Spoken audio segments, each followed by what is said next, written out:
มีม้าตัวหนึ่งเข้าไปอยู่ในกล้องรถข้าพเจ้าเนาะว่าเป็นม้าพันธุ์ตัวน้อยๆพี่น้องดีแต่ว่าแนมเห็นก่อนเนาะถ้าว่าเราติดจากรถแล่นนี่มันอาจจะถูกหนีบตายพี่น้องเพราะว่า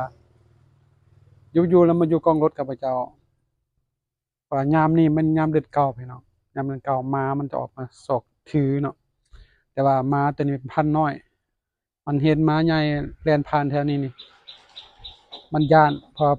มันน้อยกว่าหมู่ก็เลยไปลี้แล้วมื้ออื่นไปลี้ไปขึ้นอันน่ะเผารถไปขึ้นเผารถแล้วขาหนึ่งขึ้นเทิงเนาะขาหนึ่งยังอยู่ลุ่มออกบ่ได้พี่น้องมื้อนี้ข้าพเจ้าจะช่วยมันออกจากบ่อนนี้เนาะบ่อนที่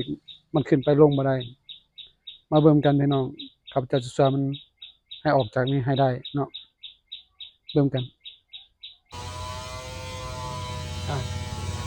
ถ้ามันอยู่แบบนี้สินะ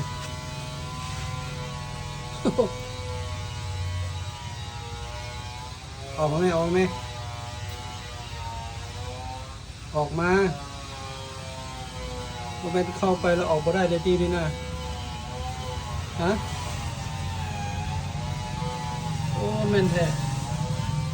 ออกบ่ได้บ่ฮู้เฮ็ดเลยนี่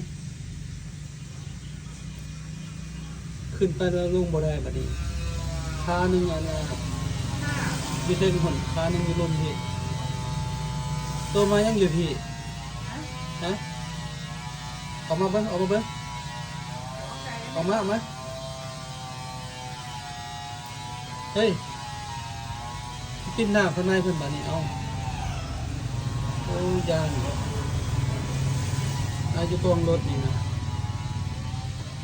ยามนี้ยามเดือนเก่าได้นี่ฮอดเดือนเก่าแล้วเพิ่นจะถือมันเป็นตัวน้อยแล้วดีตัวใหญ่โอ้ยันตัวใหญ่กัดดีต้องตัวเอามาไหม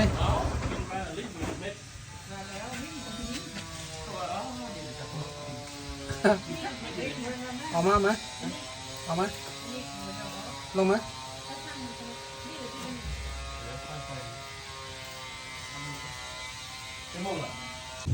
บัดนี้เราสิมาเบิ่งภารกิจช่วยน้องหมาออกจากกองกองรถเนาะที่มันขึ้นไปแล้วมันบงลงพี่น้อง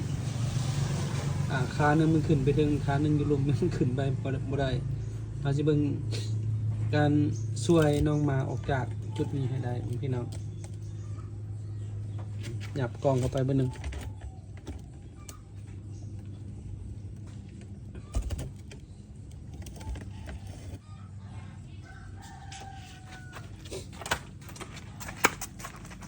ได้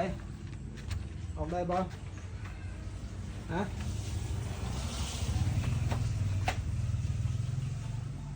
ได้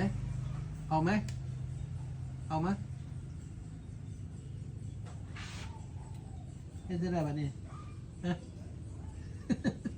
บ่ดึงก้นมันพี่พ่อ ฮะ บ่ดึงก้นมันพี่ ดึกที่วะ ดึงก้นมันออกมาก็ได้ เอ้ยบ่เป็นหยังบ่เป็นหยังเอาไหม